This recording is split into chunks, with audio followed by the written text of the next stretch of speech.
650만 개의 일자리가 사라질 위기에 처해 있다고 합니다.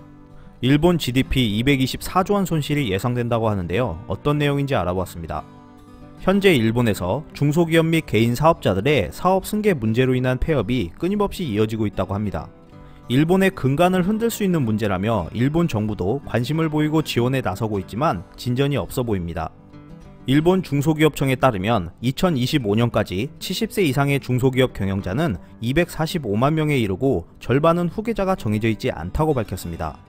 70세 이상의 약 절반에 해당하는 127만 명이 후계자를 찾지 못해 폐업하거나 도산할 경우 일본에서 약 650만 개의 일자리와 약 22조엔, 한국 돈으로 244조 2천억 원의 GDP 손실이 예상된다고 합니다. 이치카와 조정관은 이는 최악의 시나리오지만 국가에 미치는 영향이 매우 크다며 정부로서도 가장 중요한 과제로 집중 지원해 나가야 한다고 지적하고 있습니다. 일본의 TV 프로그램 장인에서도 이러한 사업 승계 문제로 인해 그간 축적해온 고도의 귀중한 기술들을 잃을 수 있다고 우려하고 있습니다. 그래서 일본에서는 각 지역마다 새로운 지원센터를 설치하고 상담 창구를 늘리는 방법을 잇따라 내놓고 있다고 하는데요. 후지시 산업지원센터장 코이데 무네아키는 이러한 방법들을 제시해도 잠재적인 세 가지 큰 문제점이 앞을 가로막고 있다며 난감해하고 있는 모습입니다. 첫 번째로 상담에 있어 신뢰의 문제가 있다고 합니다.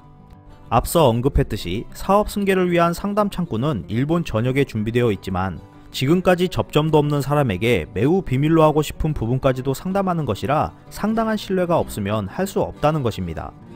많은 중소기업들은 주식의 대부분을 경영자가 소유하고 있는데요. 사업 승계는 상속 문제와 밀접하게 연결되어 있기 때문에 사실상 개인적인 문제로 여겨 쉽게 상담하지 않는다고 합니다. 두 번째로 당사자가 사업 승계 문제에 대해서 관심도 없고 이러한 것에 대해 잘 모른다는 것입니다.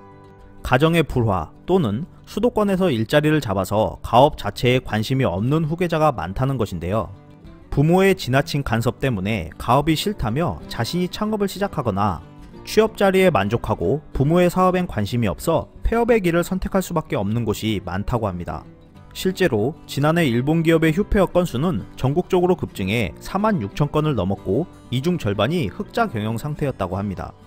세 번째로 사업 승계 문제를 해결하지 못한 상태에서 이어받는 경우도 많다고 합니다. 고령화로 인한 경영자의 갑작스러운 일들 때문에 내부 사정과 경영 방식 등을 모른 채 사업을 이어받아 양호한 기업들조차 위기를 맞는 경우가 발생한다고 지적하고 있습니다. 이러한 문제점들 때문에 사업 승계를 제3자에게 하는 것도 고려 중인 것으로 알려졌지만 이마저도 어려운 상황이라고 전하고 있습니다. 일본의 급속한 고령화로 여러가지 문제점들이 발생하고 있는 모습인데요. 우리나라도 이러한 문제점들을 확인하고 대비할 필요가 있어 보입니다. 이상 피커TV였습니다. 감사합니다.